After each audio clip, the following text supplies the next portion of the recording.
Hello, good afternoon. Magandang hapon po ulit sa ating lahat, no? Isa na namang itong edisyon ng live stream ng PAHRA at ng iDefend. At ngayong araw na ito ay tungkol pa rin sa karapatang pantao ang ating pag-uusapan, pero mas malawak na po. At sana ay makinig tayo, matuto, no? Siguro marami sa atin first time na itong maririnig. At maya-maya po ay merong mag-i-Inglesan kami ng konti sa ating programa dahil ang isa po sa ating distinguished na panelist ay galing pa sa United Nations. For this afternoon, we will be having our People's Assembly on COVID, SDG, and human rights. No? So what is the relations of SDG and human rights? And how does it relate to the pandemic? No? So ano na ngayon after COVID? May SDG pa ba at human rights? At ang sinasabi po nating SDG ay itong Sustainable Development Goals. No? Ngayon pong September 25, bukas, ikalimang taon na noong unang inadapt ng buong mundo ng United Nations ang Agenda 2030 or Sustainable Development Goals. No? At ito pong SDG na ito, sa unang pagkakataon ay komprehensibo. Kung maaalala nyo, from 2000 to 2015, meron tayong Millennium Development Goals. At ito po ang kasunod, pero mas malawak siya. Ang lawak nitong mga goals na ito o mga gusto nating mangyari ay tumatago sa usapin ng tao, ng kapayapaan, ng planeta, at saka isang letter P na hindi ko maalala ngayon. Pero ang ibig lang sabihin natin, komprehensibo na po ito. So mula doon sa pagiging individual self natin, kung ano-ano yung ating mga pangangailangan, tayo ba ay nagugutom? Tayo ba ay merong oportunidad na magkaroon ng eskwela? Ang ating bang mga karapatan bilang babae or lalaki ay naipapatupad? Meron ba tayong malinis na tubig? Meron ba tayong malinis na kapaligiran? No? Ang atin bang tirahan, ang atin bang mga community ay ligtas para sa atin? At may partnership bang nangyayari sa buong mundo? Kasama din po dito sa Sustainable Development Goals ay ang usapin ng hustisya at ng kapayapaan. Kaya kung mapapansin nyo ngayon, comprehensive ang pag-uusapan natin sa usapin ng human rights. Mula economic, social, cultural, civil, and political rights. At natutuwa tayo kasi po ang kasama natin ngayon ay mga eksperto sa usapin ng human rights at sustainable development goals. No? Siyempre, as I mentioned earlier, we have the very new to her post in the Philippines, Ms. Signe Poulsen, from the United Nations. She is a senior human rights advisor of the Office of the High Commissioner in the Philippines. No? And we will be talking to her now. I think this is her first public appearance in the Philippines. But we will be working with her on many critical issues on human rights. And of course, we also have, this is the first time, not necessarily the first time, but very few times that we have our young people talking about human rights. And we might be wondering, ano naman ang alam ng mga kabataan na yan tungkol sa development, sa sustainable development? Sus, marami po. As we are always saying, the youth is our future. No? They are the hope of our future. So they have to understand what is human rights and what are these sustainable development goals, because they will be actually implementing it and inheriting our hopefully healthy planet. And so we have Elijah from Freedom from Death Coalition. We also have Vichelle from Education Net, and also Mayang from the Global Alliance on Incinerator Alternatives. I hope I got it right. And our moderator for this afternoon is very well known in the development field in the Philippines. No, she is one of our masters on development work. Ms. Beckie Malay, no, from PRRM, and now she is representing GCAP. They will be discussing about or introducing their organizations later on. So let us enjoy this discussion. Let us learn this discussion because this is our future. This is our today, and this is our future. So, Beckie, take it away, please. You are on mute. Thank you very much, Rose. Magandang hapon po sa ating lahat. Good afternoon and good evening.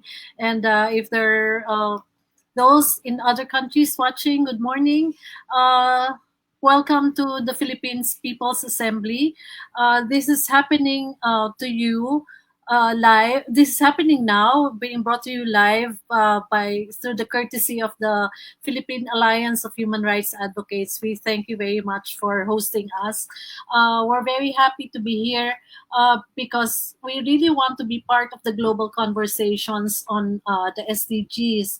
As Rose has mentioned, tomorrow is the 5th year anniversary of the adoption of the Sustainable Development Goals and the Agenda 2030.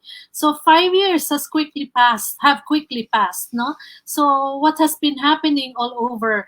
I think it's good to let you know that in 2019, last September, while the UN General Assembly was going on, we held and organized the People's Assembly in New York.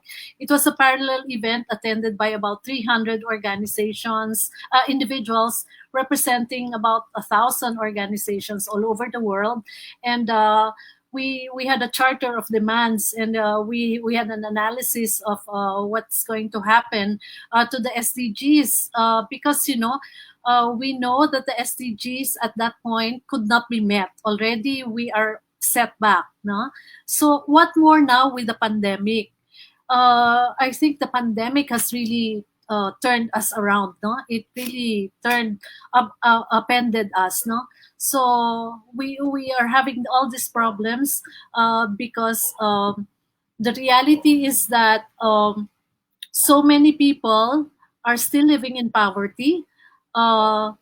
We have been shocked because the global number of people living in extreme poverty is expected to increase by 40 to 60 million people according to World Bank estimates, no?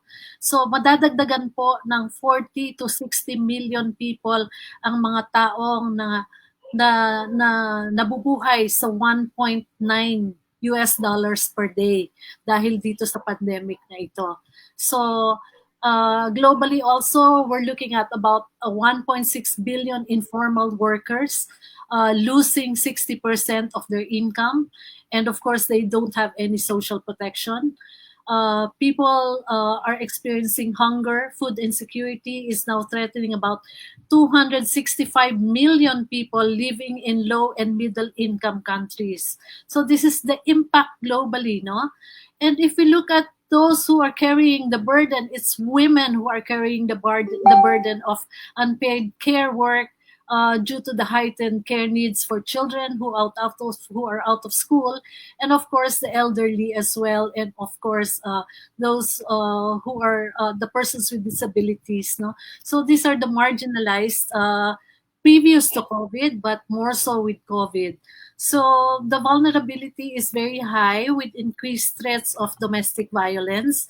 In some areas, women and girls are experiencing about a 30% hike in the incidence of violence against their lives and their themselves. No, so COVID-19 has really unraveled the pre-existing inequalities in income and the opportunities amongst all of us, and most especially amongst the poor and the marginalized. In the Philippines, the policy environment has not been very supportive in terms of the preventative measures for COVID. We have the IATF, the the interagency task force. They have the national action plan, but it seems they have not really gotten their act together because the curve is still up. It's not being flattened. Although there's good news in terms of the number of people actually recovering, no, from COVID. So in this discussion, what we want to look at is the importance of human rights in attaining the Sustainable Development Goals.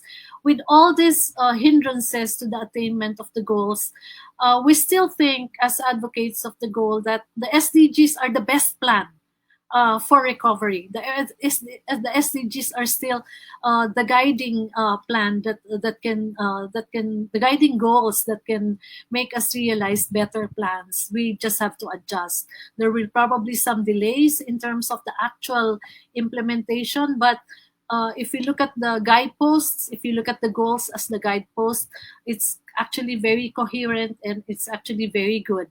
And to frame this within the human rights perspective, I think it's very important. So I'd like to carry on with the discussion now. We in August had this training courtesy of the KOICA, the Korean Cooperation Agency, International Cooperation Agency. We had a training that was Asia, five countries in Asia.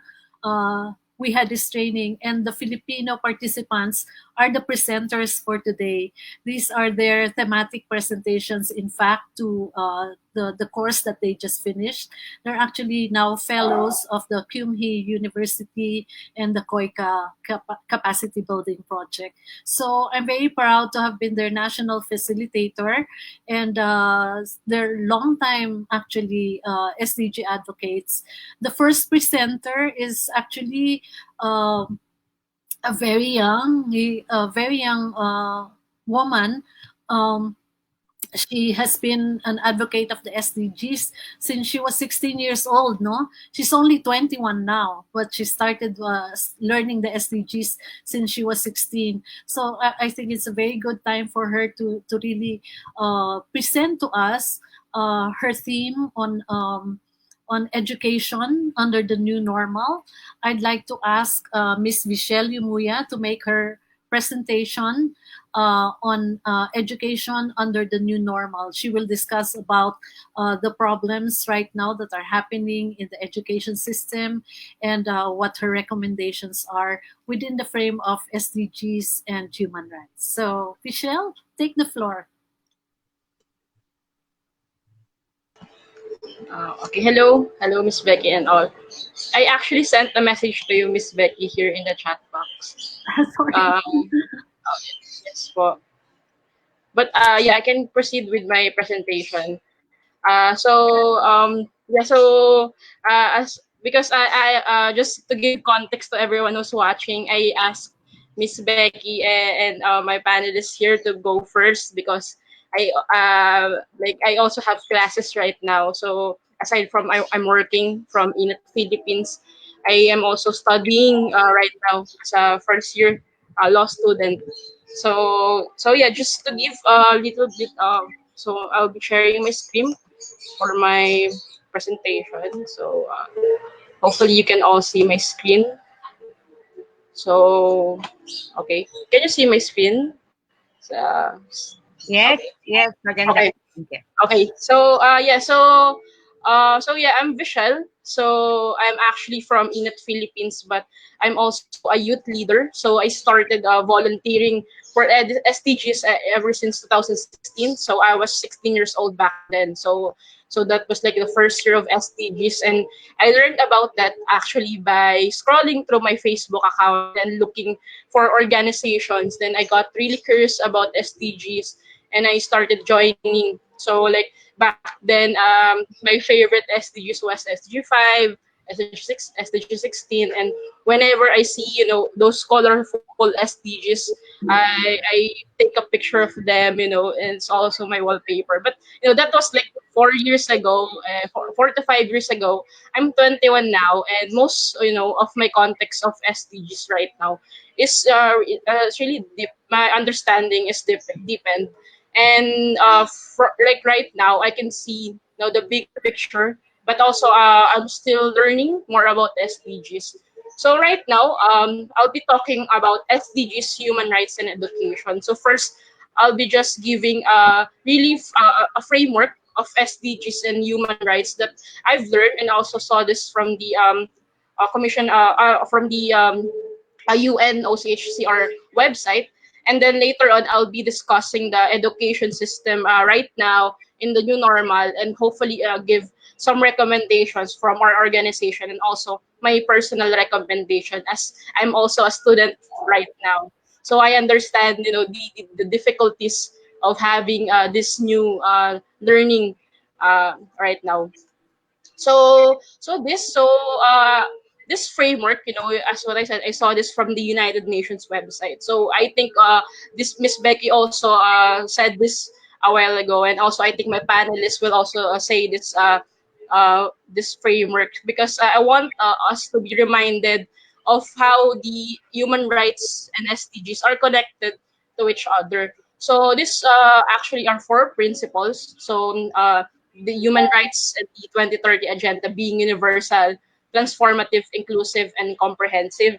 So because with us, with this framework, we are guided, of our path, and not only us, but also the government, because we are not telling them to make new framework or to make new things, but we are like demanding from them to reaffirm their commitment, which is this. So both being universal, because it is applicable to all countries or all status, race, religion, and gender, and it should be like holistic. So our approach is not just specified in one sector. And then human rights and SDG being transformative, because we are really in a paradigm shift. So we are towards the transforming of the people, planet, prosperity, peace, and partnership. So it really captures all the sectors and dimensions here in our world. And being inclusive, because yes, because both of this, we recognize and we respect equality and non-discrimination, because the government, this is their role to also ensure that this portion is being implemented.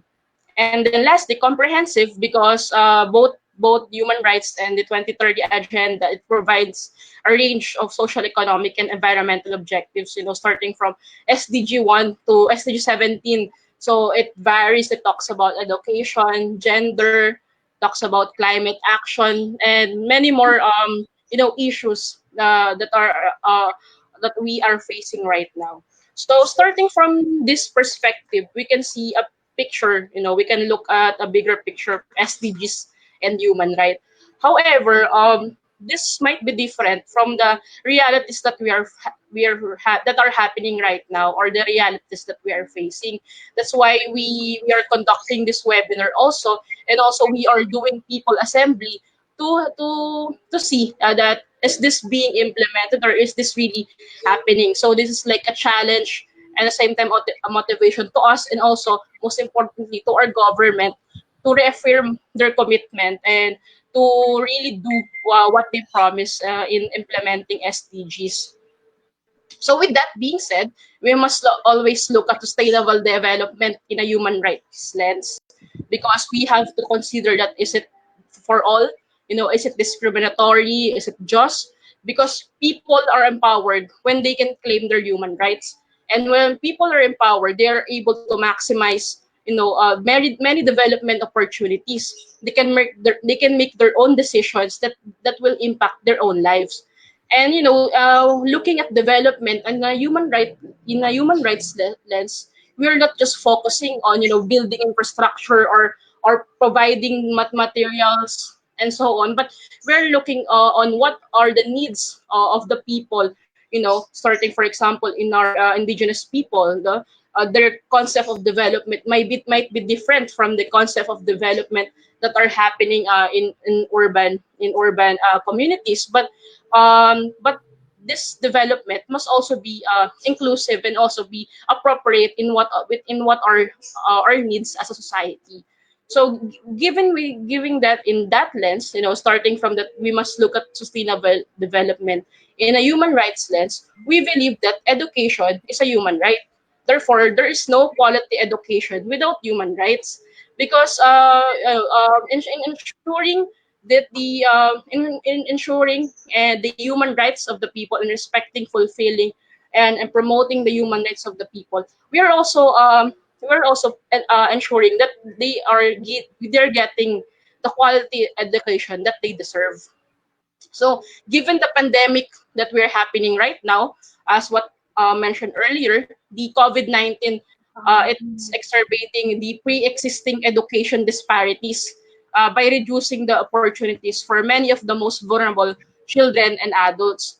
And because this COVID-19, the effects of it are still unveiling. We're still seeing many impacts, economic, social impacts of COVID-19. But the point here is that it makes those people who are vulnerable more vulnerable. So the effects of COVID-19 really is worsened, and also it really gives, it further pushes into poverty those who are already poor.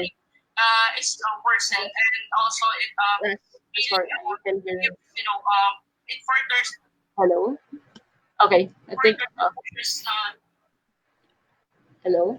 Hello. Go ahead. Sorry. Okay. I think I just heard, myself. Okay, so with that, like what's happening, like because of the pandemic, so there are about 28 million learners who have been affected, and then given the 28 million learners were affected, we have 3.8 million Filipinos who are already out of school even before the pandemic, and then 12.8 million Filipinos aged 31 to 59 have not completed their basic education. So this happened before the pandemic, and only 2.4 million out of 5 million indigenous children were enrolled in kindergarten to grade 11, and 3.3 million children with disabilities were excluded due to the inaccessible schools and disability-insensitive learning environment. So this figures right here, this is existing even before the pandemic. So what if our fears right now is that the COVID-19, this figures right now will maybe doubled, or maybe these people will be lost in their entire education system at all. So they will be becoming more vulnerable to child labor, trafficking, abuse, and violence. So from this, we can see how education really is a really big challenge, and also must be given priority. Even we are experiencing pandemic right now, because the loss of education to these people will lead to them becoming more vulnerable to child labor, trafficking, abuse, and violence. So, with that being said, going back to SDGs, SDGs, particularly SDG 4, education is a vital for a truly sustainable recovery, more inclusive economies, and stronger, more resilient societies. Because the underlying principle of SDG is to leave no one behind. So this should be a hallmark for national recovery effort. And to realize this concept, we need a foundation, and that foundation is education. So if education will be considered a less priority right now, this vicious cycle of inequality or inequity and its consequence will continue. So if we don't make those people that I mentioned earlier a priority right now, they will be pushing, or they will be more vulnerable, and excluded in our society. That's why we believe that we can say that one is really not left behind if we focus our recovery effort in the framework of SDGs. So we must consider that children, young people, or even adults are facing multiple barriers, and these barriers must be removed so that they can still continue to live their lives. So I hope you can get the point, of using SDGs and SDG4 in promoting and to be a recovery effort due to the COVID-19. So, with that being said, our recommendations are, of course, number one, continuous education, employment, and training. Because it's been a cliche that education is our key, to eliminate poverty. That if we are educated, there is a chance of us not being poor. It's really a cliche. We're hearing that right now, but also in providing education, we must also consider that there are employments available in our country, and there are trainings available in our government. So it's not enough that we just provide education, but also make sure that there are jobs available, that there are continuous trainings for us workers that we can still we can avail right now. And even if we are experiencing a pandemic right now, our resources should be really focusing on still making sure that the education, employment, and training of the people are being continued. And our next recommendation is that the efforts at the local level need to be strengthened and supported. So we have different local governments right now that are doing various initiatives, and efforts, in minimizing the impacts of COVID-19 in their localities. And in terms of education, there are LGUs who are providing supports, tablets, who are providing learning materials to our students. But education is really is more is still highly supported and funded by our national government. So that's why our local government, they need more support, and they need more resources so that they can really engage and really help the localities. And then next, providing learning opportunities will help us to provide innovations to a strategic education future perspective. So not only that the learning opportunities is given to the people to for them to learn, but also it can provide us different innovations, and it can lead us to a more strategic education perspective. So right now, the Department of Education, because of the pandemic, they are implementing a new learning continuity plan. So they said that it is not just an emergency plan, but it is also an investment in the future of education. So we can see that how these reforms, they can still impact and give uh, various, various suggestions in our future. And then this fourth one, the most important, the budget for SDGs and SDG4 must be protected and ensured.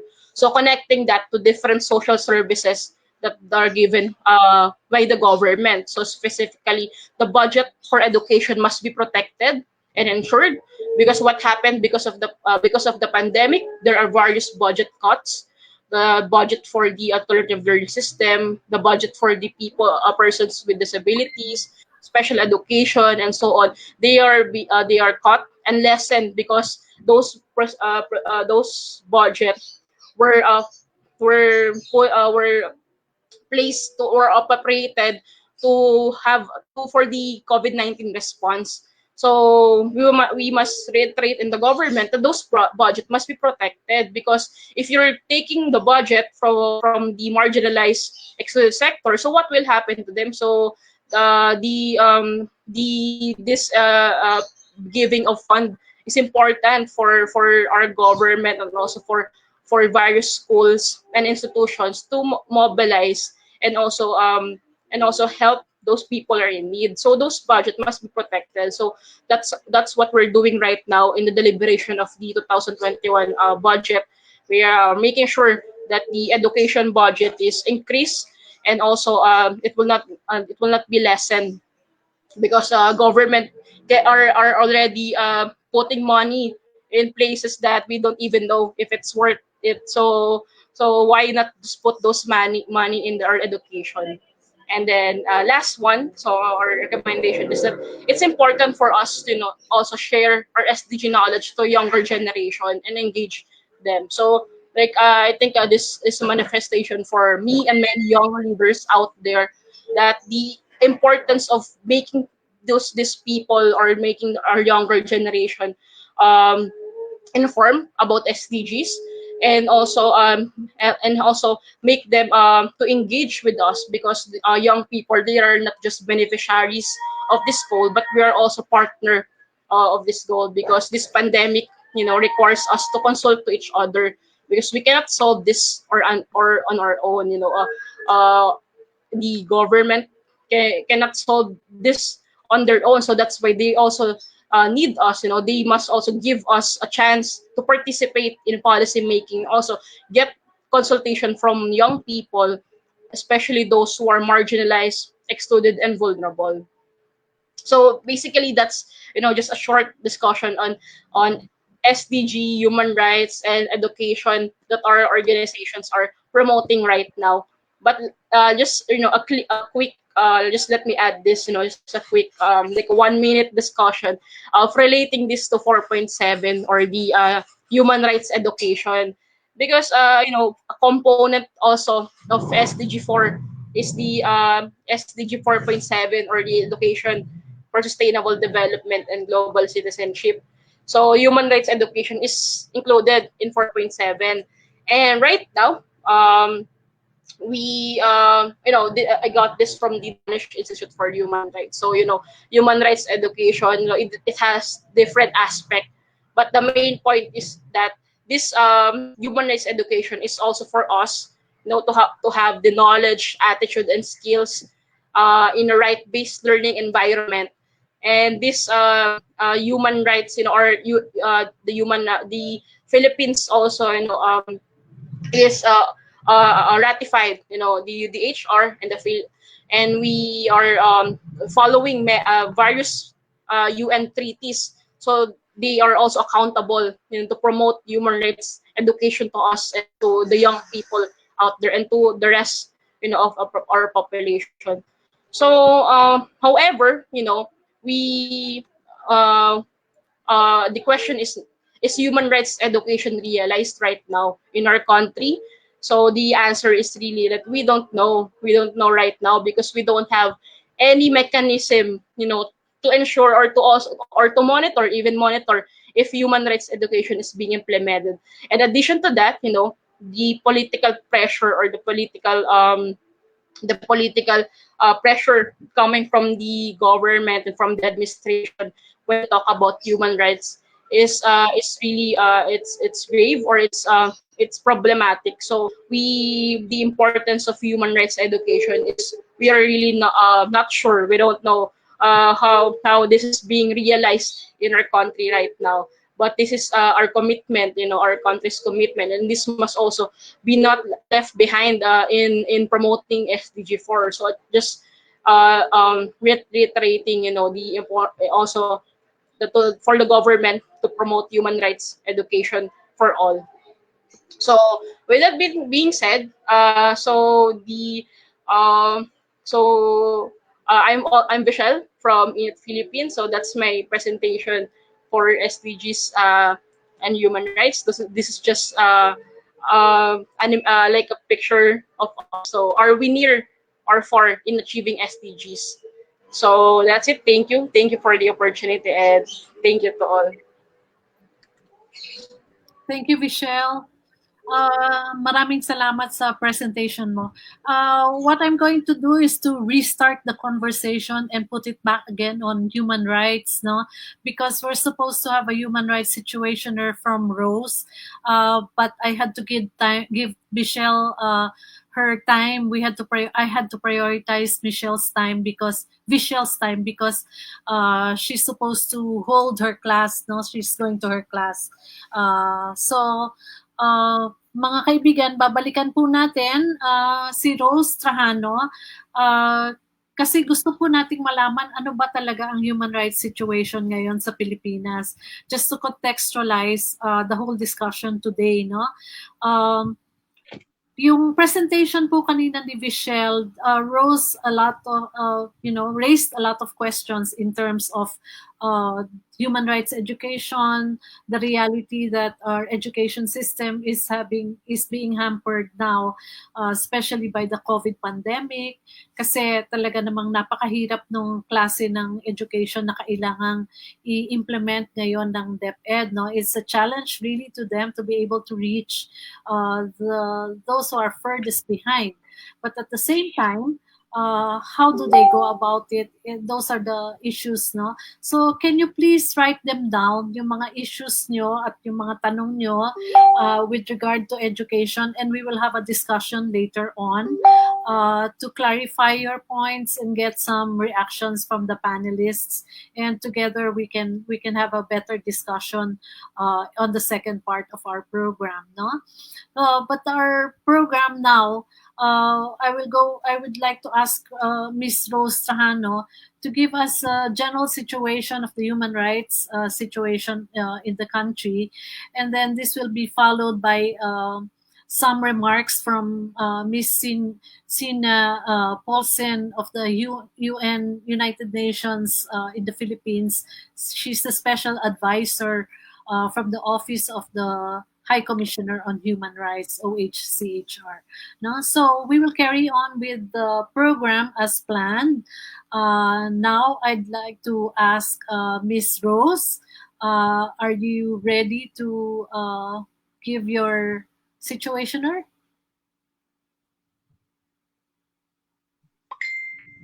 Yes, I am ready, Becky. Yes. Yes. Can you see my screen? Yeah. Okay.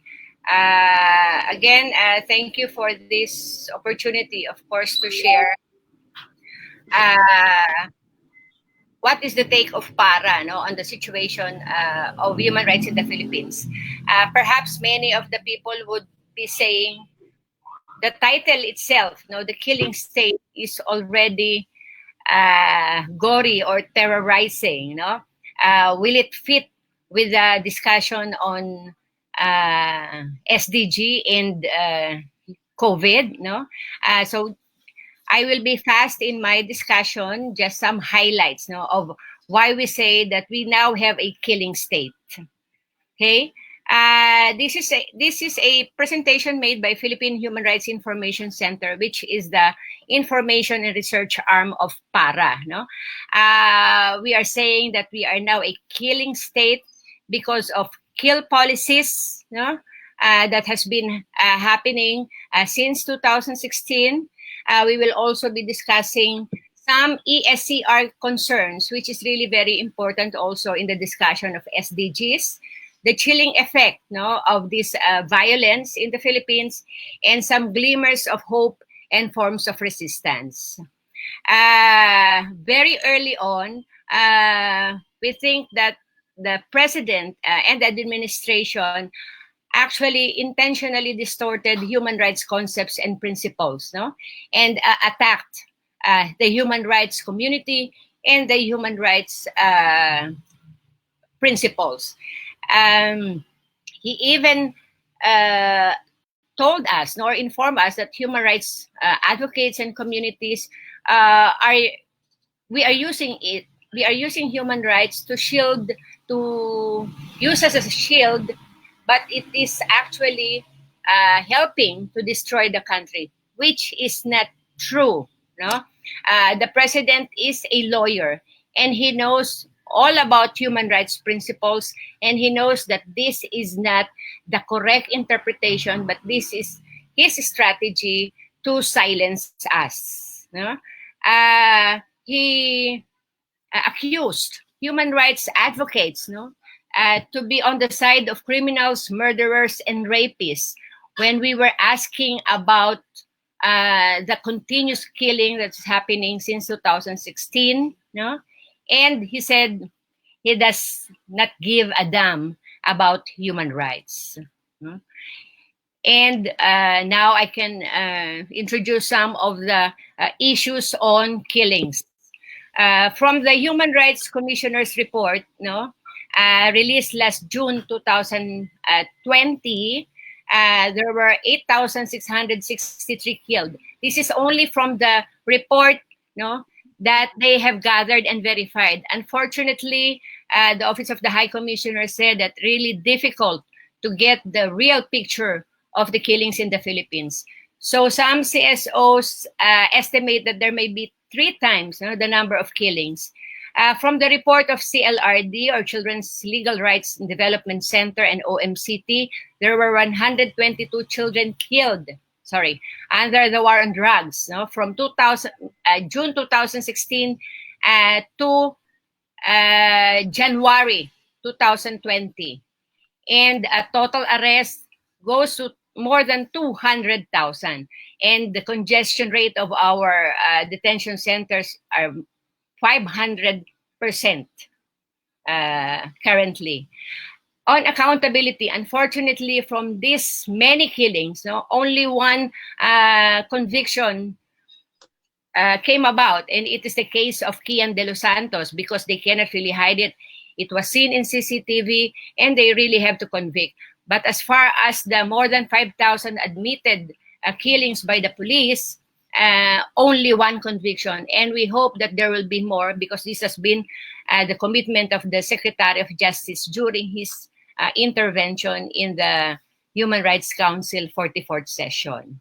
So there are multidimensional impacts of these killings, especially to family members and relatives. Most of those who were killed came from the very poor sector of our society, and the killings of their parents, their fathers, exposed them more, and really violated civil and political rights, and contributed to the poor economic, social rights of these people. And this is now one of the major areas, critical areas that's happening in the Philippines, the assault on human rights defenders. And us who are very critical on what's happening are called many things, and there are and threats, and intent, and the vilification and red tagging is actually intensifying. We've heard of the very recent killing of Randall Echanes and Sara Alvarez. These are leaders of farmers group and informal settlers group. They are human rights defenders. We also heard of an IP leader in Magpet, Cotabato, hacked to death. And also many other indigenous people who are usually land conflict HRDs or environmental human rights defenders. In fact, the Global Witness 2019 report showed that the Philippines is one of the highest killed environmental rights defenders. 43 for 2019, an increase from 30 in 2018. PAHRA also has been victimized by this vilification. We are called terrorist and virus. PAHRA and one of its member organization, Medical Action Group, which is an organization of human rights professionals. Also, a member in Cagayan de Oro, Balaod, Mindanao, and its executive director, Mr. Ritzley Santos, was also tagged as a communist sympathizer and terrorist because they organized a mobilization against the anti-terror bill in June. So there are also many anti-human rights agenda, like the reimposition of the death penalty, which the Congress has already started discussing. There is also the lowering of minimum age of criminal responsibility for children from 15 years old to 12 years old. And now we have this Anti-Terrorism Act of 2020, which is far cruel or repressive. than the Human Rights Security Act of 2007.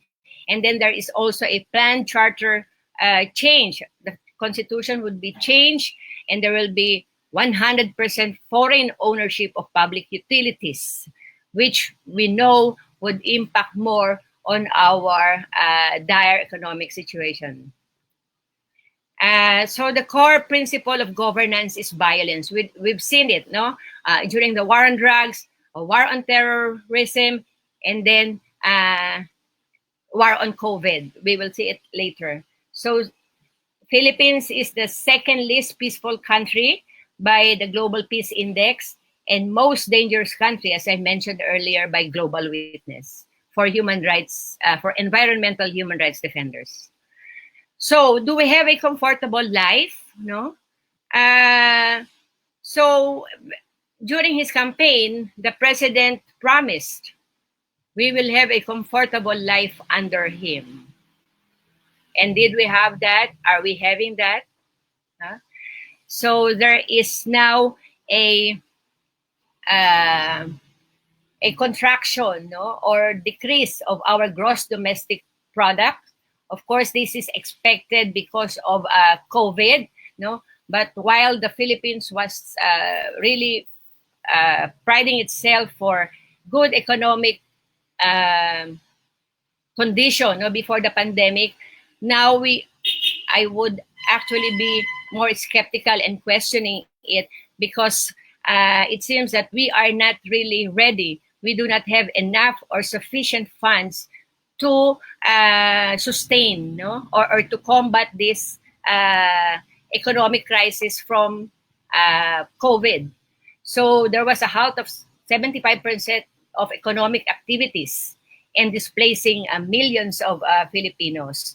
And employment rate rose from 17.7%. So there's 7.3 million unemployed Filipinos right now. No? And may I also add, within the pandemic period, we saw that the SAP, or the assistance program, no, social amelioration program for those who are really in need, did not reach everyone. And in fact, we've heard from the news that there are still 10 billion pesos which have not been distributed to those people who are really in need, and still having problems right now because we're still in quarantine period. The Philippine economy, based on labor force survey, said that there are vulnerable forms of employment for 38% of those employed. No, so meaning they are always at risk, or they are earning less than what they should be earning, which is most of the time not really sufficient to sustain a daily living wage. So according to the Department of Foreign Affairs, more than 124,000 OFWs have returned to the Philippines. And I heard the president himself said that this is actually 300,000 OFWs who have lost their jobs abroad, and now they're coming back. And how can the Philippines cope up with this new workforce, and how can this family of our OFWs prevail in these very hard times? So 4.2 million Filipinos increase to June. It's now 5.2 million families who are experiencing involuntary hunger, no, at least once in past 3 months. And hunger is the number one goal. Eradicating hunger is a number one goal of the SDGs. Okay, so there are also some policies that are really anti-poor, like the rice tarification law, the rice deregulation policy. You know, so it's now the Philippines is importing rice instead of strengthening our farmers' capacity to feed us. No? So there is now no food security in the Philippines. And we have this build construction program, which we think is not the priority at this time, because what we need is our basic needs. No? And some of the projects are really detrimental to the situation of our IPs, our farmers, like the Centennial Water Supply Kaliwa Dam. Okay? This is about rice tariffication, Kaliwa Dam, no? And the chilling effect of the violence. It seems that violence have normalized because we have been terrorized very early on because of so many killings, and the civil society is also being accused, no, as participating in the destabilizing force for the government. Even the media and the church are not spared from the harassment and vilification policy. Okay, we've heard very recently, you know, that even the AFP chief, even with COVID, they will see to it that Executive Order number 70, this is the National Task Force against to end local communist conflict, no, will be pursued, as well as the anti-terrorism law, instead of ensuring that feeding, shelter, livelihood is available. No, they will pursue and prioritize this anti-insurgency and anti-terrorism policies. And they will be they will be monitoring our social media platform. No? And this is very ironical, because recently, yesterday's news was Facebook took down more than 50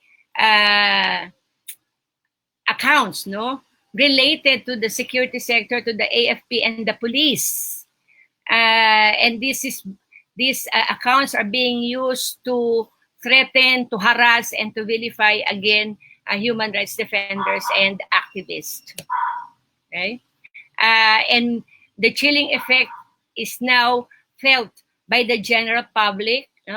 51% of respondents, this is the general public, agree with the statement that it is dangerous to print or broadcast anything critical of the administration, even if it is the truth.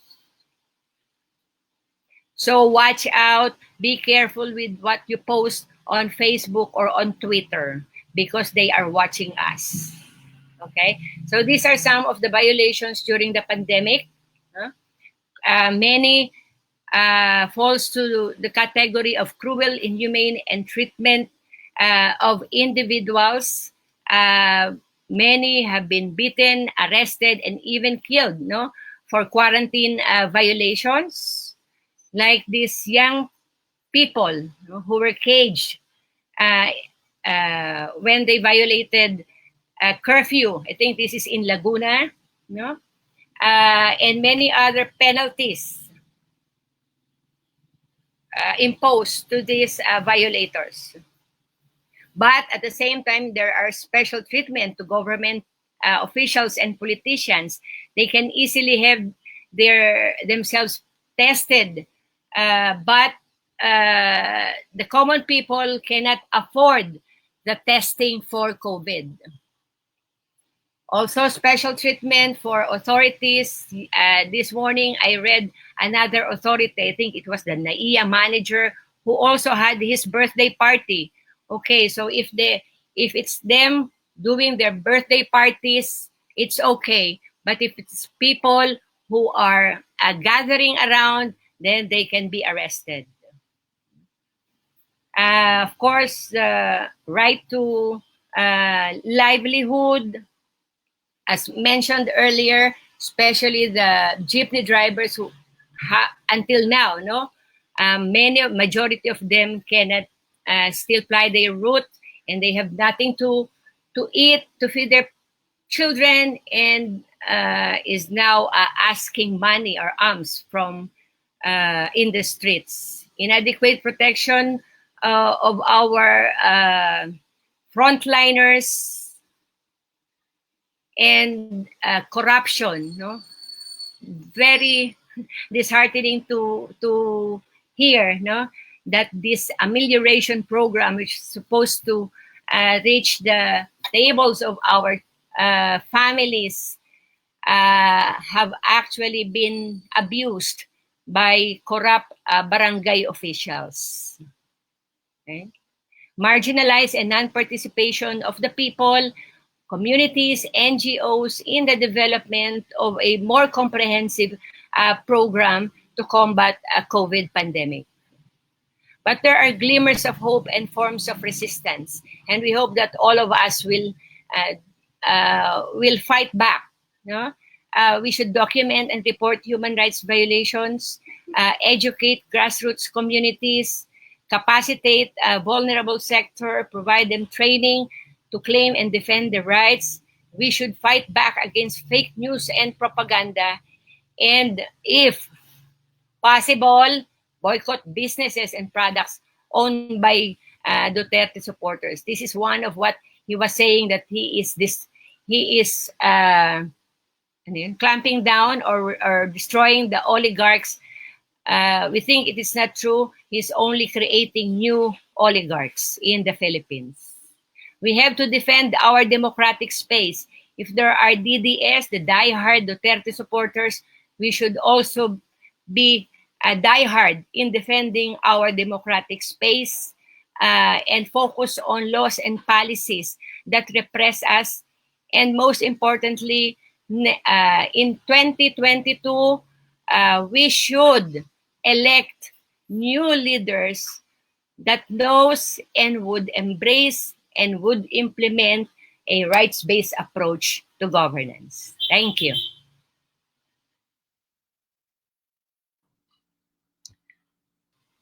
Thank you very much, Rose. It was a very comprehensive discussion, presentation that you did. No, I'd like to react quickly to your presentation because I just remembered that the president addressed the United Nations General Assembly the other night, and in his speech he said human rights is being weaponized against the state. So it was actually a very absurd statement for me because the people are actually protected by the human rights standards.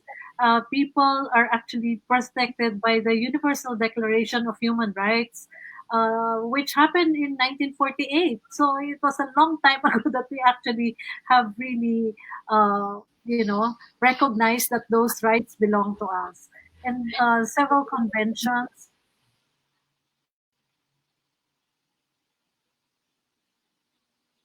Beckie? Okay. Beckie, are you? Weaponized? Yeah. Yeah, no, it's okay. Yeah, I was just saying that, it is not being weaponized. It is the people's protection against human rights violations. So thank you for your presentation. We can now come now to the presentation of Signe. May I ask Signe to please speak about Sustainable Development Goals from the point of view of the United Nations and human rights as a framework or as a perspective for the attainment of Agenda 2030, and what is the UN actually doing right now in the Philippines to encourage this. Thank you, Signe. Please go ahead. Yes, thank you so much. And first of all, thank you for inviting me to this forum. And I'm particularly pleased, of course, that we have a lot of young people listening, because it's of course true that you are the future, but you are also the present. And I think, as a constituency or as a group, young people don't always have the weight of the voice in the heavy political forums and including at the UN that really you need to be having.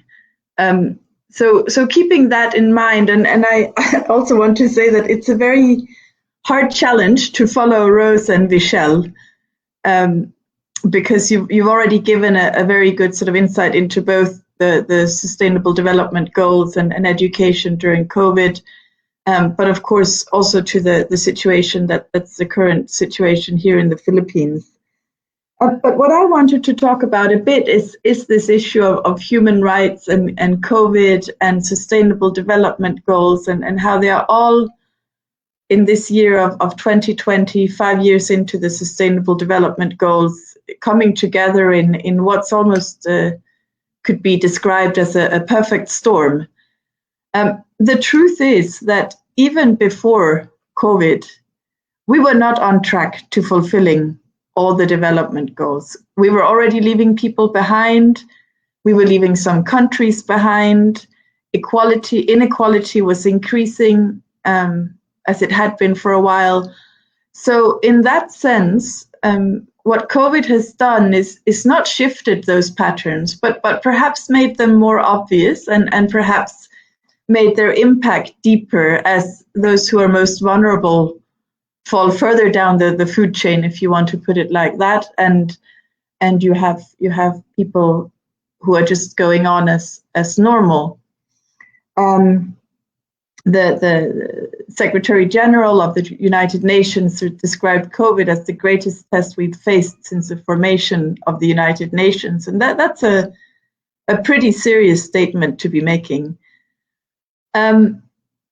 So we also have these ideas that COVID affects all of us and we're all in this together. And that's of course true, that the virus affects all of us.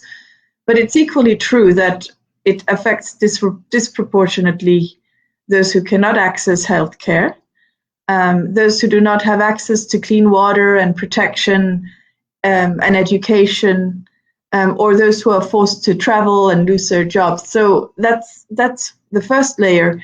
And then the second layer, which is even perhaps more widespread, are the economic impacts and the social impacts of COVID, which again, make it difficult for many people, but have a really detrimental impact on those who are already on the borderline of poverty or facing other challenges like disability. They're migrant workers, indigenous populations. And in effect, those we are talking about are those who are outside or somehow outsiders of these institutions that that exist.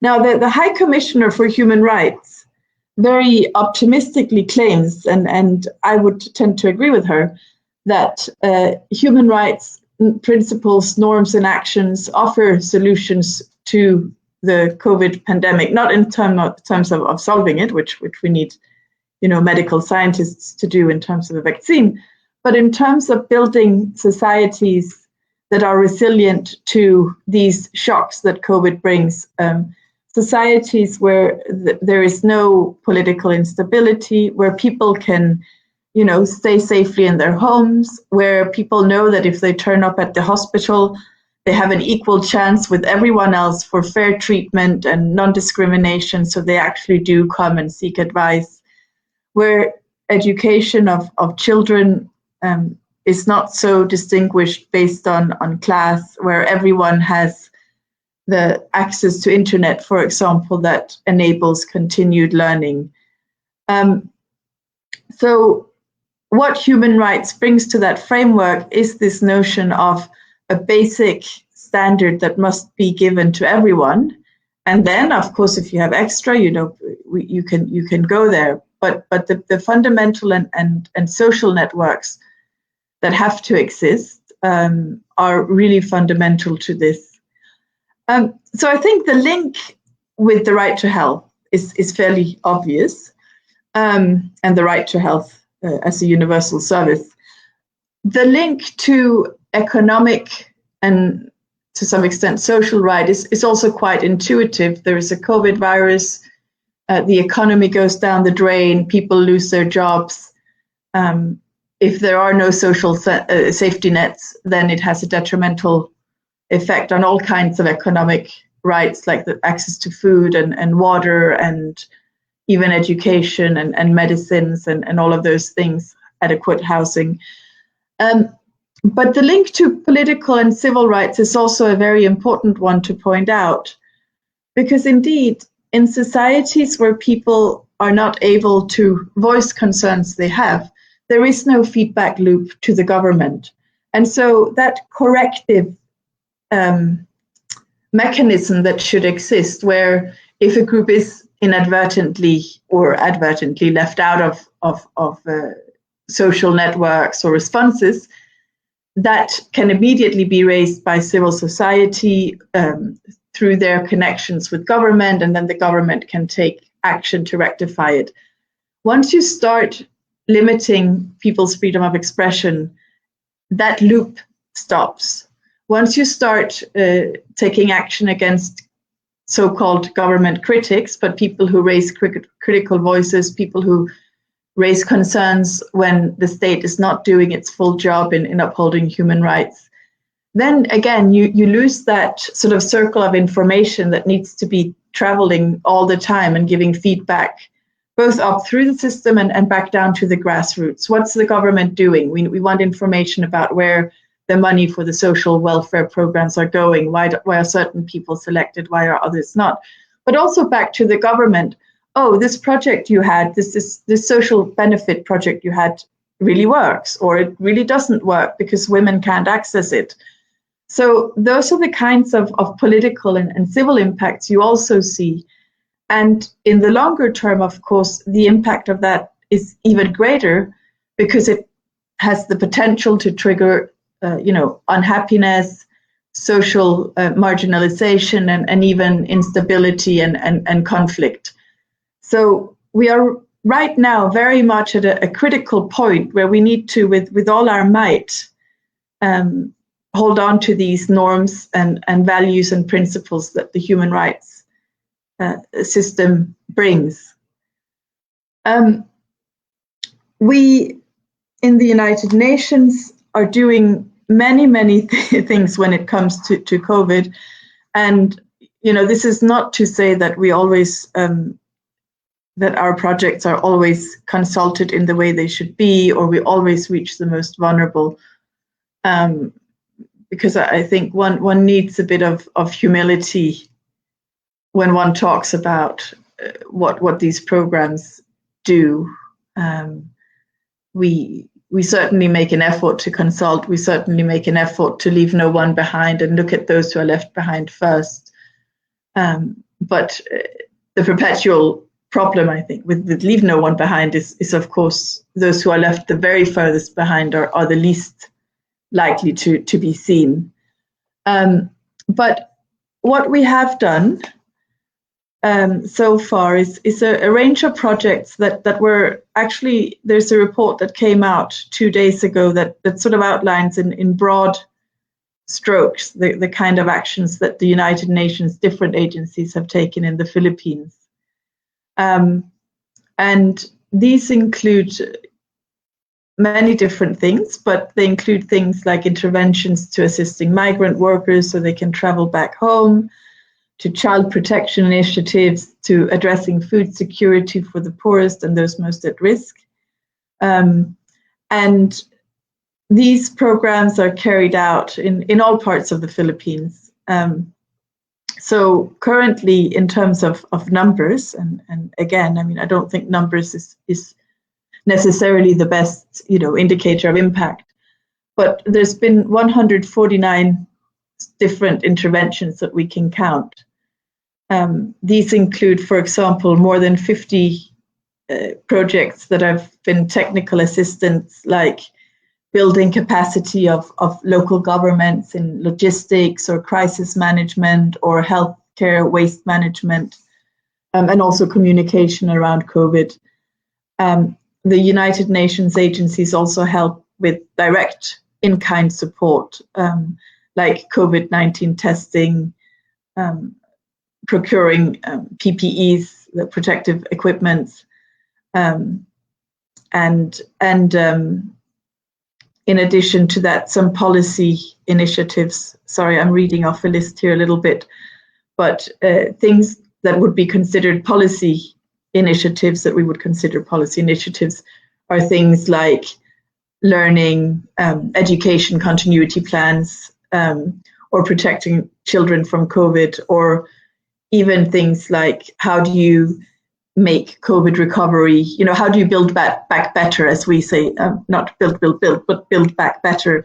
So when you do try to initiate small projects to get the economy up and running again, is there a way you can make it green and environmentally sustainable? Is there a way that you can address, marginalized groups so they have opportunities in those economic schemes? So those are the kinds of things, very broadly, the United Nations are doing. And of course, different agencies have different specializations. So UNICEF is the agency that works with children. World Food Programme provides the food assistance. And perhaps most obviously of all, the World Health Organization has really had to step up this year and plays a critical role in coordinating all of these initiatives. But that's more to say also, I think the breadth of these programs really underline that human rights are indivisible and interrelated. So it's not enough to address the immediate, health factor. We have to also address at the same time protection of vulnerable groups. We have to look at things like non-discrimination. We have to look at governance and how that works, both at the local level, where it was already mentioned that if you don't have strong checks and balances, you may have things like corruption, and how those link together. Once you have a coherent system that's based on these fundamental principles of values of leave no one behind, fairness, no inequality, and social systems for everyone, then you can really move towards what is considered a human rights-based approach, which creates societies where, while COVID will always have an impact, it's minimized to the extent possible. So I will end it here with perhaps saying that one of the things I think the international community needs to do as part of this crisis and crisis response is really also to take an in-depth look at, why have we ended up, in spite of having had 5 years of the Sustainable Development Goals, and before that the Millennium Development Goals, in a situation where inequality and vulnerable groups and discrimination and poor governance still has such a poor record in many places, that we can't, we haven't been particularly brilliant. I won't say we've been ineffective, because I think some good things have happened, but we still don't have systems that address these levels of crisis in the way that I think the founders of the United Nations would have, wished if they could have had the foresight back in 1945.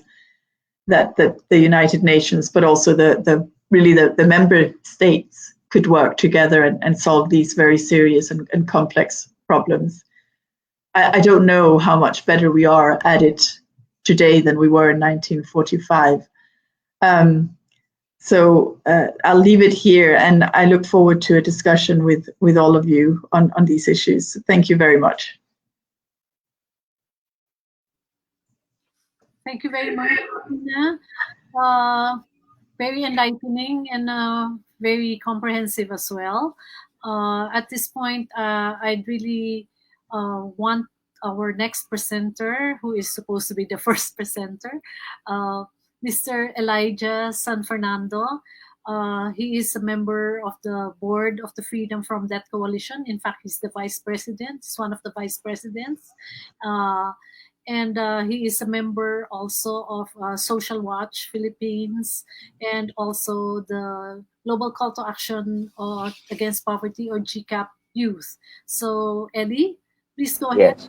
Okay. Hello. Good afternoon, everyone. Good Yeah. afternoon, Ma'am Beckie and everyone here. Thank you for inviting me to speak. I have a presentation. pwedeng paki-share na po, the one I emailed. Anyway, Vichelle has opened already the topic of linking sustainable development to human rights. Now, I'm going to talk about sustainable development goals, human rights, and economic development. And let me start off by reiterating that human rights and development are important concepts or cornerstones of the United Nations Charter.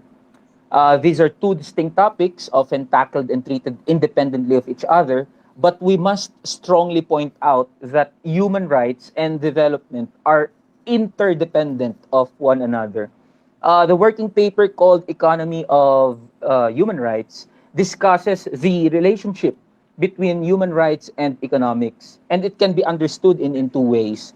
First, environmental protection, peace building, and economic growth are all factors that precondition or enable the fulfillment and protection of human rights. Second, and this one is interesting, the relationship can also work in such a way that human rights can enable progress related to these development drivers. In the second approach, human rights are seen as a means of development, implying that human rights can be used as an instrument to achieve environmental, social, or economic goals. So the global uprisings, financial crisis that we have encountered in the past, and the recent COVID-19 pandemic highlights and reinforces the interdependence of human rights and development. And it is true that in the absence of accountability, of inclusivity, and participation, economic growth and development is unsustainable. And where there is an absence of accountability and participation, inequality, corruption, and unrest can be seen. Now, I started with this point because Philippine legislators and technocrats are just as guilty as other states in considering and taking human rights and development independently of each other. Next slide, please. So the separation of human rights from the topic of development results into interlinking issues such as on debt and development. True, debt is one of the strategies to finance sustainable development. But in the Philippines, policymakers are accustomed to the economic thinking that growth and development cannot be achieved without contracting new loans or without relying on the outside assistance of aid givers, quote-unquote aid givers, and without putting the whole economy fully under the dictates or the agenda of trade liberalization, deregulation, and privatization. In fact, debt service allocation, budget deficit, and taxes have been growing year by year. Now, in the COVID-19 pandemic, the situation has worsened. Current outstanding debt actually soared past 9 trillion pesos and is expected to breach 10 trillion pesos by the end of 2020. And yet, the age-old problems of mass poverty, unemployment, underemployment, lack of social protection for the many, and vast social and economic inequality have remained unsolved, let alone unaddressed. So another thing that we can take a look at is that despite the trillions of pesos in loans, supposedly for COVID-19 response, the vulnerable and poor Filipino families haven't received anything yet from the government. This has been pointed out by Ms. Rose a while ago. Next slide, please. This one is, over the years, economic activity in the country has been growing. This can be attributed to many factors, but one highlight is that labor productivity is increasing, but real wages have remained more or less stagnant in the past 15 years. Now, come COVID-19, big corporations and companies who benefited from their overworked and underpaid workers are the first to ask bailouts. And what's worse is that just recently, the government announces the introduction of new taxes, additional burden for the working class majority in the coming years of 2021 to 2022. These include the introduction of digital taxes and the slashing of corporate income tax from 30% to 20%. So as we can see over the years, there is a recorded economic growth, but this growth, when faced in the reality of labor productivity and real wages, seem to favor a small few. And come COVID-19, with the enormous loans coming in, The working majority who have not benefited from the fruits of growth and development are in the sidelines again. And one can't help to ask, whose prosperity is this? Whose growth and whose benefit? The picture is clear. This is less worries for the few and more burden for the working majority. Next slide, please. So, yeah, next slide. Yeah, this is what happens when human rights are excluded from the topic of economic development. So the government fails to formulate development policies on the basis of active, free, and meaningful participation of populations, resulting into policies favoring the few, the elite few. The government, as a duty bearer, do not impose strong corporate oversight, accountability, and responsibility to respect human rights. And the government ignores inclusion of human rights principles of transparency, accountability, participation, and discrimination, and human rights policy coherence within the scope of trade, investment, economic, regulatory, and development spheres. In fact, this is one of the lessons that we should have learned in the recent 2007 and 2008 food crisis, when there was a speculation in food commodities triggered by an influx of investments fleeing the house crisis. It resulted into several interlinking problems and issues that we are still experiencing right now. The absence of human rights safeguards resulted in serious food insecurity and hunger, particularly in food importing poor countries. Next slide. So, with all this problem and with all that I've discussed, this is where SDGs and human rights, SDGs plus human rights, are highlighted. Had the policymakers used this as a framework and wholeheartedly implemented it, we could have been in a relatively better position. But not everything is lost. Our government is part of the 2030 agenda when the UN unanimously adopted it. We can use the very same framework in holding people in power into account. SDG 16.5 tackles corruption and bribery. SDG 16.6 talks about effective, accountable, and transparent institutions. SDG 16.7 highlights the need for responsive, inclusive, participatory, and representative decision-making. Aren't these goals beautiful to be used as a platform for us to engage the government? So the financing also for development need not to be debt-ridden. And it is also already enshrined in the Sustainable Development Goals, particularly SDG 17. SDG 17.1, so instead of having to get loans from other countries, why don't we strengthen domestic resource mobilization and strengthen the domestic sourcing capacities? SDG 17.7 is about partnerships for resourcing strategies. SDG 17.18 and 19 are about data monitoring and accountability. And then we have economic development and human dignity can be attained hand in hand. Should we just use SDGs and HR as a powerful, effective tool in realizing this? Next slide, please. So much has already been committed by the Philippine government, and there are more promises and commitments that the current government has undertaken right now. But the challenge is how to realize these goals in 15 years after so many years of trying to deliver on virtually same set of promises, and we fail in achieving MDG. Now we have a more ambitious SDGs, so the challenge is how to realize that. And if the Philippines is to deliver on these more ambitious goals, it needs to recognize and confront serious obstacles to achieving these goals.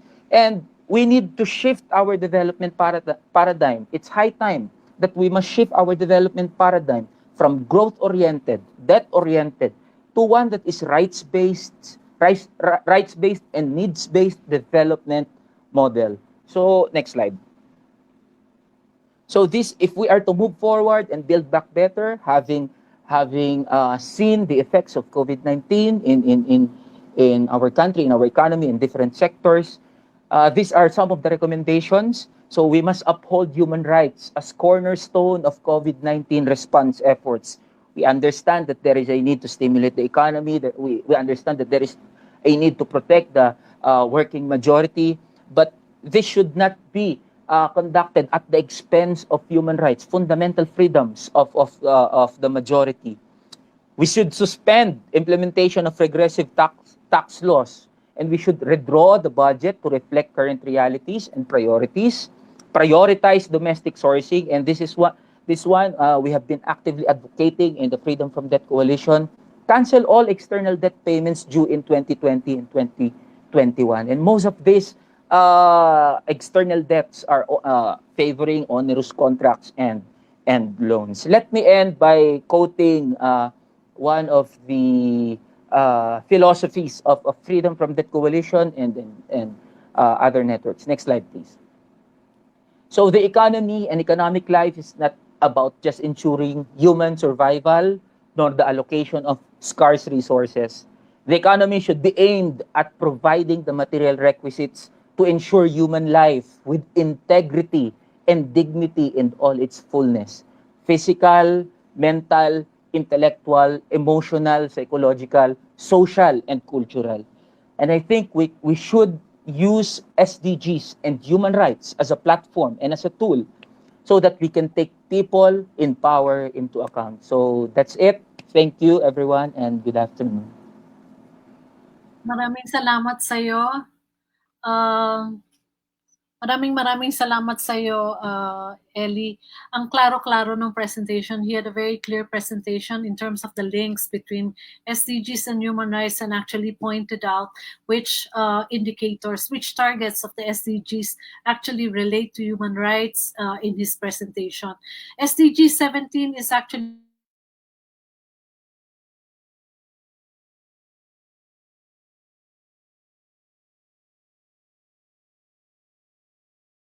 which actually says there's financing sources from domestic resource mobilization, that's taxes, and then of course the international financial architecture from trade, all of these other exchanges of goods and services that can finance the SDGs, including technology, which is another means of implementation, and partnerships. No, so these are the kinds of financing that we are actually looking at in terms of achieving the SDGs, the Sustainable Development Goals. So whether it's education that you're looking financing for, or health, or poverty alleviation, or any of the goals, water and sanitation, land, forests, and cities, all of these are actually financed through very varied means of financing. And when talking about the kinds of the kinds of debts that the many governments are contracting, it has become really problematic. The kind of debt, the volume of debt that we have contracted now in the Philippines is quite high. And the issue here is actually how well the money is being expended, where are the monies going. We need to be able to monitor and make our government officials accountable.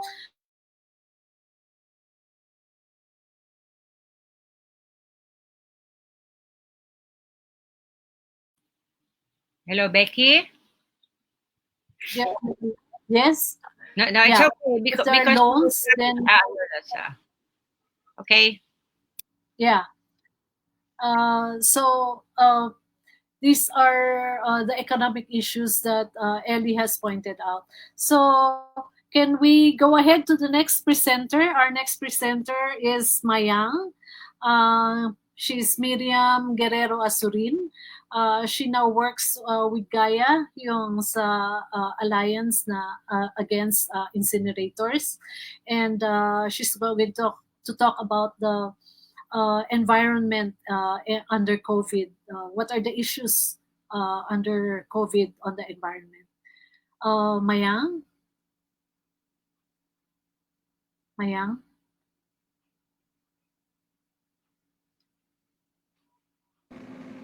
Mayang, Hello. yes. Yes. Hello. Thank you. Hello. Good afternoon. Good afternoon. I have slides. Is it there? Mayang, please open your video. Okay. Yeah. All right. So, hello, I'm Mayang Guerrero Azurin. Currently, I am the Deputy Director of Global Alliance for Incinerator Alternatives, Asia Pacific region. Let me introduce our organization. Gaia advances successful community-driven waste solutions through systems change and policy advocacy. Our efforts focus on three initiatives: promoting zero waste, reducing problematic waste streams like plastic, and putting an end to the ineffective and hazardous practice of burning waste. We are a worldwide alliance of more than 800 grassroots groups, non-governmental organizations, and individuals in over 90 countries, whose ultimate vision is a just, toxic-free world without incineration. In Asia Pacific, we have more than 200 members from 20 countries, addressing unsustainable production and unsustainable consumption at the municipal healthcare levels. So we take on hazardous waste management, toxics and pollution, and environmental injustice as our agenda. Over the past 50 years, global production and consumption of plastics have increased more than 20 times over, and plastic production has reached 320 million tons a year. So this is where I am going to focus my discussion. I cannot discuss the entire environmental problem in the Philippines, no, because it's not our mandate. I will only focus on the plastic waste. It was so grave that in 2011, the Human Rights Council affirmed that hazardous substances and waste may constitute a serious threat to the full enjoyment of human rights, and expanded the mandate to include in the whole life cycle of hazardous products from manufacturing to final disposal. Today, we have SDG 12 on sustainable production and consumption, and a host of international environmental conventions that protect our rights from the adverse impacts of plastic waste. Next slide, please. Yes, I like photos very much, so I will avoid the text. Plastic is a persistent material. Once in the environment, it does not go away. It will take centuries to degrade. To have an idea, one single water bottle, or in this picture, face masks, can remain on the planet for around 450 years. What's more, plastic often contains toxic chemicals, and exposure to plastics can impact human health in different ways throughout the entire life cycle. For instance, by entering our food chain as microparticles that can concentrate toxic chemicals such as persistent organic pollutants. I'm sorry, this is becoming, I'm introducing scientific terms, but it's in simple terms, it's very poisonous to the environment and human health. Burning plastics, and quite recently branded as solutions to climate change in the terms of waste to energy, WT. If you've heard this, this is being peddled as a climate solution, which is actually more harmful than coal, natural, and gas sources of energy. Has been a fad among governments and international financial institutions. So they burn waste, they burn plastics, which they think would be converted into clean energy. And it goes out to the air or leaks into the land and poisons our food chains and waterways. And this is lethal to human health and the environment. So just how affected are we from plastic waste in the Philippines? Very bad, and even worse during the pandemic. First, production is not aligned with sustainable development goals. Industry-wide changes have to be discussed now if we want to prevent another disaster. So we always think that there's only one disaster happening, and we cannot ignore that the pandemic is a disaster, but we always forget that there's a climate disaster happening and has already taken a toll in our lives globally, not only in the Philippines. So single-use plastics, which are found in our everyday lives like shampoos, detergent, powders, instant coffee, plastic bags, among others, These packets give some of the poorest people in Asia, as they say, access to everyday household essentials. For the multinationals that manufacture them, it's not our access, but the drive for profit is the bottom line. Making these goods accessible to us is only a means to an end. But for all of us who are now thinking of just staying healthy and having a safe life in the future, now and in the future, ending single-use plastics is an urgent need should we prevent another disaster from happening. We have successfully made some efforts in reducing single-use plastics, but we now see a step back in major wins because of misunderstanding on hygiene requirements during the pandemic. We need to revisit this again. Here's why. Sachets are sold in most developing countries, but the number consumed in the Philippines is staggering. This is pre-COVID. 163 million pieces a day, which is almost 60 billion sachets a year, or enough to cover 130,000 soccer fields. We have successfully made some efforts in reducing them, but we now see a step back. Some people say that single-use plastics are more hygienic, but we're not pretty sure if not unless they're sanitized. In 2019 alone, 5 days of coastal cleanup on the Manila Bay Island last year yielded a total of 16,000 kilos of trash. That was just a result of a 5-day coastal cleanup. We studied the waste along coastal areas and landfills from our cleanups and found that 60% of it came from just 10 brands, led by Nestle, Unilever, and Procter & Gamble. Imagine that these three companies are what they are putting in our marine life, health, and budgetary allocations for waste management, just because there is profit from doing it cheaply. This is a clear violation of our national laws, community rights, and individual rights to be healthy and safe. During the pandemic, despite millions of people being told to use face masks, little guidance has been given on how to dispose of. As countries begin to lift lockdown restrictions, more masks will be needed each month globally. Initially, discarded masks may risk spreading coronavirus to waste collectors, litter pickers, or members of the public who first come across the litter. We know that in certain conditions, the virus can survive on a plastic surgical mask for 7 days. But this is just a little impact, or problem. This is more of a problem of lack of better disposal practices that has to be seen, especially post-COVID. Without better disposal practices, an environmental disaster is looming. Remember that the majority of masks are manufactured from long-lasting plastic materials, and if discarded, can persist in the environment for decades to hundreds of years. This means they can have a number of impacts on the environment and people, and long-term animals and plants are also affected.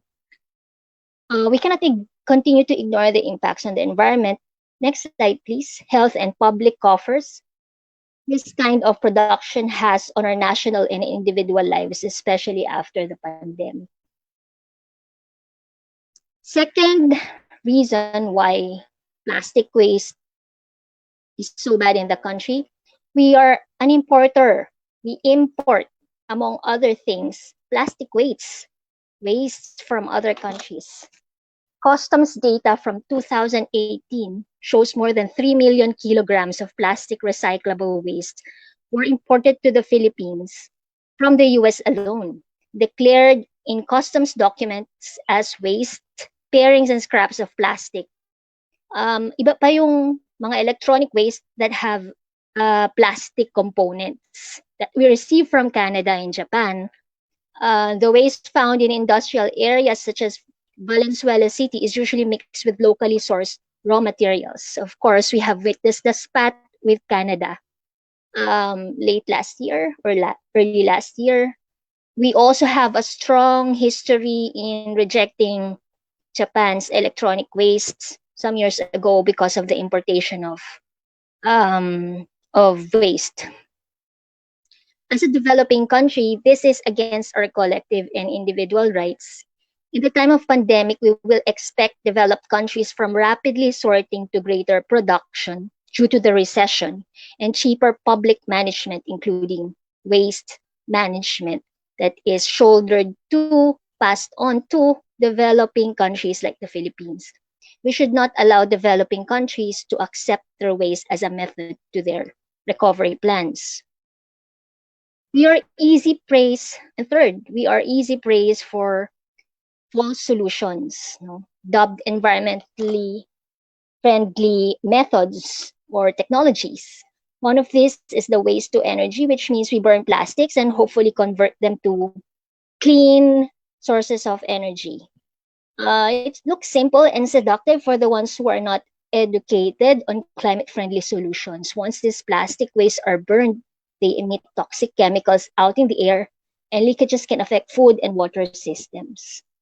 So in Indonesia, in one of our partners, they have found out that the incineration have leakages, and it contaminated their waterways and land. So the chickens, the eggs that they eat every day, which is the number one source of food, of protein among poor communities, have this plastic contents in the eggs that they eat every day.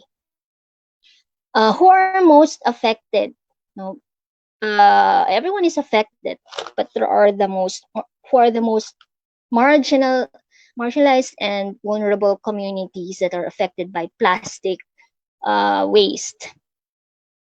First are those who are directly into it, including the waste workers and poor communities around in the Philippines who are taking the heaviest toll.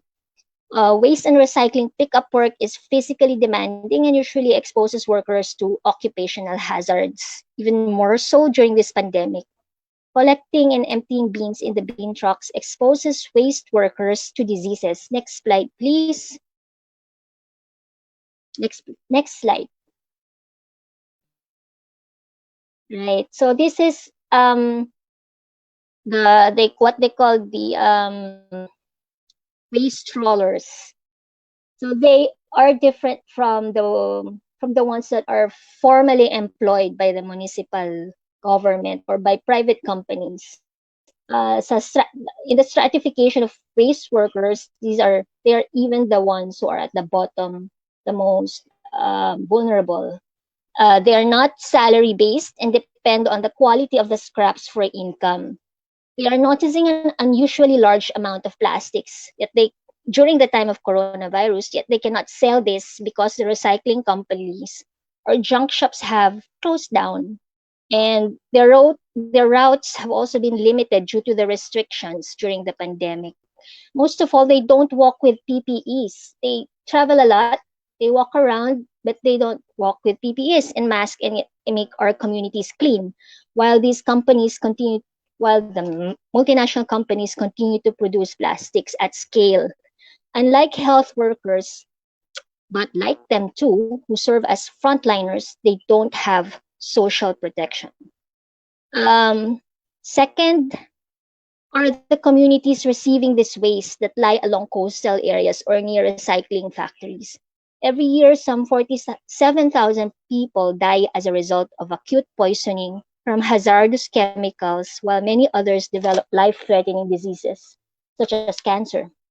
There is a community in Valenzuela, for example, that sits beside recycling, a small enterprise. It's recycling factory, and because of this operation, they cannot enjoy fresh air. They have to rub Vicks Vapor Rub and spray cologne so as not to smell the bad odor. And most residents have recurring lung problems because of this recycling factory that burns plastic waste. From what? From imported plastic waste. So from customs, this factory receives plastic waste and continue to poison the community. Another marginalized community affected by this are the fishing communities that depend on marine resources for a living. About 14 million people live in Metro Manila. Much of the trash ends up in the sea. After China and Indonesia, the Philippines ranks as the world's hello? Hello? Ayan. Hello? Yes, we're still here. Right. Mayang, Sorry. can you wrap up, please? Right. And so what we want governments to do. Actually, I'm going there now. Okay. Immediately, we need social protection for waste workers, ensure waste management regulations are observed by local governments, review and uphold their environmental and safety regulations. In the long term, we need to ensure recovery plans, laws, and and ensure that it does not promote a dirty recovery plan. There's a serious risk that polluters could emerge from this crisis bolder and potentially more profitable than ever. There is a serious step back in environmental wins and may even be forgotten in a post-COVID scenario, leaving the poorest and ecologically fragile communities behind. We did see a lot of government and multilateral government organizations acting on the pandemic rationally, and we only hope the same attention can be made to reduce inequities, particularly induced by unsustainable production and consumption systems. We call importantly, we call the government to prevent having another disaster by pushing for social protection, environmental sustainability, and human rights as the pillar of its recovery plan. Thank you very much. Oh,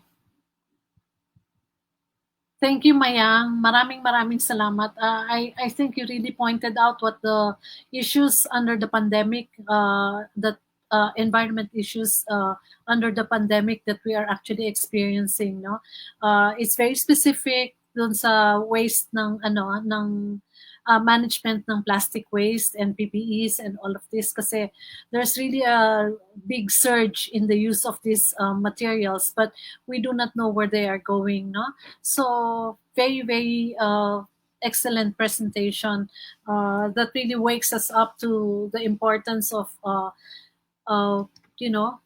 proper waste management and keeping our environment safe and healthy.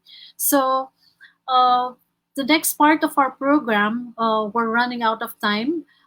We have several questions that and comments that we received from our friends, but we'd like to take a break for a while, just to digest some others that need questions answered, and please just tune in to the Facebook Live and comment on the comments section for your questions. No, you can also write your comments in YouTube as well. So please, can we go now to a short break? About we are going to show a video. Rose, this is the video of a song that was composed by one of our friends, my former colleague in PRM, Mr. Joseph Puruganan. He now works with the focus on the Global South, and he did this song. What is the title of the song again, Rose? Pagkatapos nito. Pagkatapos nito. Yeah, this is song about what would be after the pandemic. Mm-hmm. It's a question of how life is going to proceed after the pandemic. Pagkatapos nito is in Filipino, meaning after this, what happens? Okay? Mm-hmm. Okay, let's have Joseph.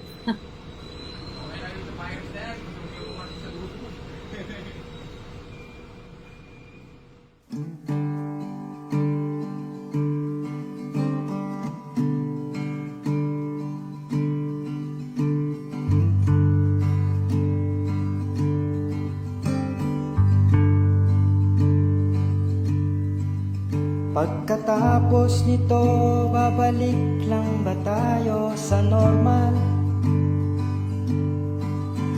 Sa mabilis na takbo ng buhay, araw-araw ay sugal. Silang panalo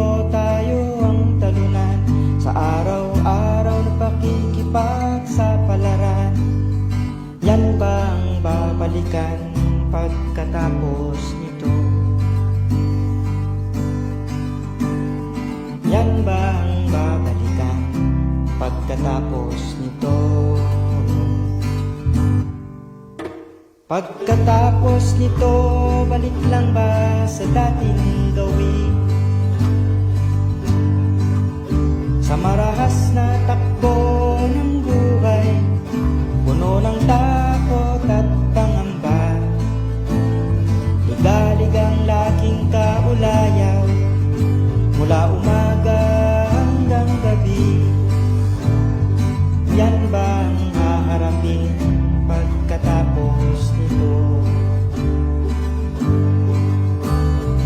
Yan ba ang haharapin pagkatapos nito?